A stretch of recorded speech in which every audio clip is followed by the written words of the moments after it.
Fala, meu povo! Em nosso último vídeo, nós compreendemos ali, né, as bases da Guerra do Paraguai, nossa derrota em Curupaiti, e aí o Brasil sente que as tropas, né, muito desgastadas, insubordinadas, com várias epidemias, né, nos acampamentos, e o Brasil precisava de dar um tempo, né, de reorganizar, e para isso chamou o Luiz Alves de Lima e Silva, né, o famoso Duque de Caxias, que anos antes havia sufocado, né, vários levantes dentro do Brasil, como por exemplo, né, a Guerra dos Farrapos, e o Duque de Caxias, que depois virou patrono do Exército Brasileiro, ele chega na guerra, né, o Brasil para ali por 10 meses, treina seus soldados, reagrupa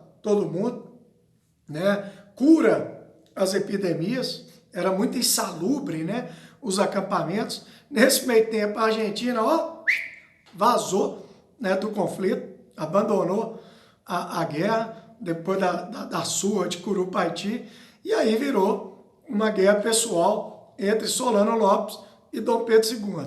Né? Até o presente momento, né, o Brasil havia lutado uma guerra tradicional, né?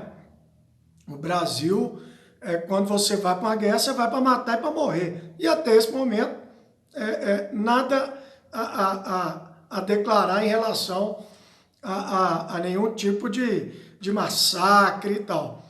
E aí, o Brasil parte, né, em 67, para Fortaleza de Humaitá, que ficava ali numa curva do Rio Paraguai, era a última grande linha de defesa do Paraguai, frente ao Exército Brasileiro, que ia em direção ao norte, né, em direção à Assunção, a capital do país. Nós tomamos a Fortaleza de Humaitá, depois vem a famosa manobra Piquiciri, né, que foi uma manobra idealizada ali pelo Duque de Caxias, né, 18 mil homens paraguaios esperavam o Brasil, o exército brasileiro, eles acreditavam que nós não conseguiríamos atravessar o Chaco, né, os pântanos paraguaios, e o Caxias mandou construir uma espécie de uma estrada, e ele passou 23 mil homens brasileiros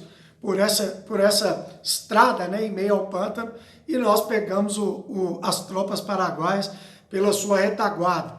Foi uma manobra excepcional, né? Pegou os paraguaios de surpresa.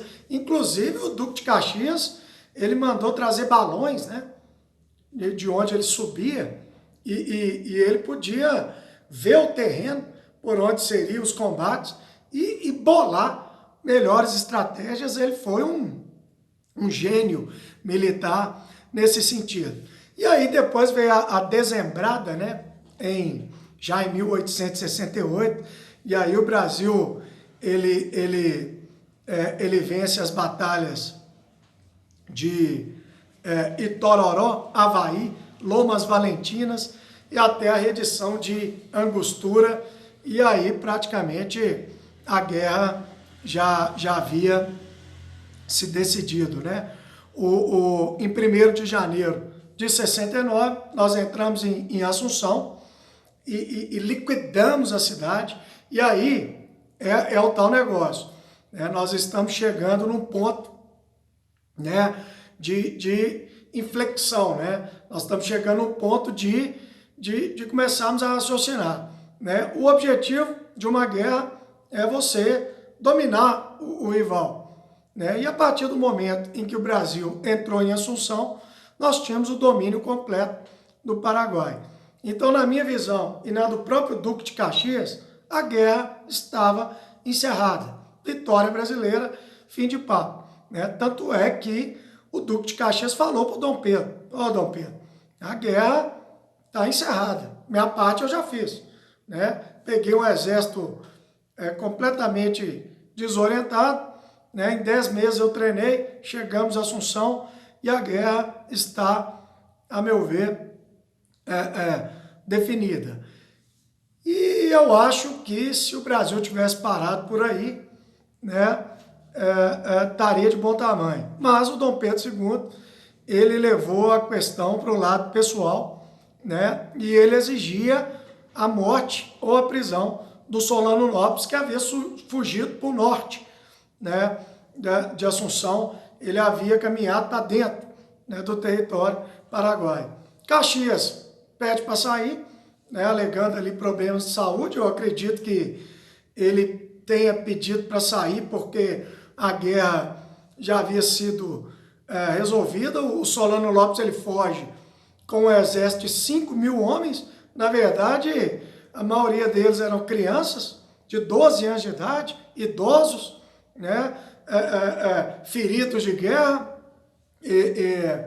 em alguns casos eram até mulheres, né, também. Então, a partir do domínio de Assunção, o Brasil luta ali contra o exército que os jovens usavam até barbas postiças, né, para poderem parecer que já eram homens, né? Então, realmente aí, a partir de Assunção, foi um massacre completo, né? Tanto é que o Dom Pedro manda para a guerra o Conde Du, que era seu genro, casado com a princesa Isabel. Ele era um francês, tinha alguma experiência em batalha, porque ele queria um homem da confiança dele na busca por Solano Lopes, né, que havia fugido. Então, eu acho que essa busca pelo Solano Lopes é que fez o Brasil sair muito manchado, né, do conflito. Né? Nós aniquilamos ali, né, crianças e presos de guerra foram decapitados. Você tem que lembrar que quem estava ali, né, eram brasileiros que estavam há 4, 5 anos em combate, né? Eles haviam perdido companheiros, eles já estavam completamente malucos pela guerra. Então, se você não tiver um comando muito firme sobre homens que estão ali lutando há 3, 4, 5 anos, realmente a tendência é massacres mesmo. E foi o que aconteceu. Então, aí depois nós tivemos as batalhas de Peribebuí, né? 12.000 soldados brasileiros contra 5.000 paraguaios. Campo Grande, outro massacre. E aí, né, nossas tropas encurralam o Solano Lopes em Cerro Corá, com cerca ali de 200 homens o defendendo, e liquida o processo. E o Solano Lopes ele foi atingido por uma lança, né, lançada por um brasileiro, Chico Diabo. Né, ele consegue ainda fugir para a beira de um riacho, onde é baleado e morto. Então, essa busca, né, por Solano Lopes é que eu acho que foi o grande erro do Brasil,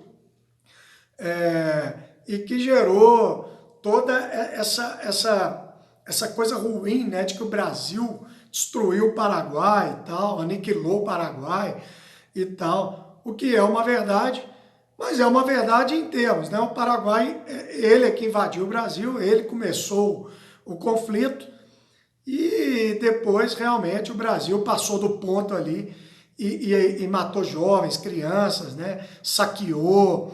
Então foi uma coisa realmente que manchou a história do nosso país, pelo menos de Assunção para frente ali.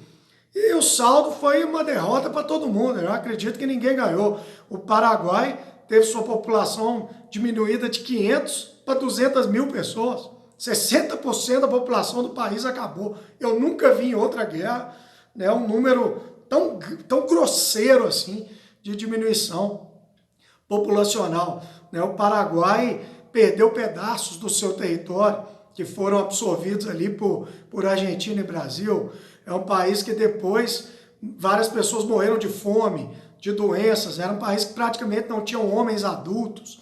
Né? É um país que até hoje, né, ainda sofre consequências, né, desse processo. É um país que ainda é pobre, né? É um país hoje ainda agrícola, sendo que grande parte da sua agricultura é brasileiros que foram para lá plantar soja. Então, realmente, foi um golpe duríssimo no Paraguai, que só não deixou de existir porque o Dom Pedro II, né, ele teve ali o bom senso de manter o país Paraguai, porque a Argentina queria pegar um pedaço, o outro pedaço iria para o Brasil e o país iria se desintegrar. Então o Brasil, né, que não queria ampliar suas fronteiras com a Argentina, caso o Paraguai deixasse de existir, ele manteve o Paraguai ali como um país. E para o Brasil também, mesmo com a vitória na guerra, nós saímos ali com uma dívida impressionante. Ela representava 11 vezes o orçamento governamental do Brasil, né? Então, uma dívida monstro com a Inglaterra, principalmente. Inclusive, muita gente fala que a Inglaterra tinha interesse na guerra, mas isso nunca foi provado, né? Não existe nenhuma prova de que os ingleses tinham interesse nesse conflito. E dos 150 mil soldados, nós perdemos 50 mil. Por isso que eu falo que foi a maior guerra em que o Brasil entrou, né? Claro que a Segunda Guerra foi muito maior, mas era uma guerra mundial, né? 70 e tantos países. O Brasil perdeu 400 soldados, mais ou menos. Na Guerra do Paraguai, perdemos 50 mil. Então, foi a nossa maior guerra. E, pelo menos de ponto positivo, né? Vários negros alforriados e escravos lutaram a Guerra do Paraguai, saíram dali como guerreiros, como soldados. Inclusive, nós tivemos um fortalecimento do próprio exército, né? E a Guerra do Paraguai foi muito importante para a abolição da escravidão, que veio com grande atraso, né? Décadas depois. E aí depois vieram outros acontecimentos que vão ficar para próximos vídeos aí, como a proclamação da República, enfim, né? Beleza? Então espero ter dado uma palhinha aí do conflito. Fica com Deus todo mundo. Abraço do Clevinho.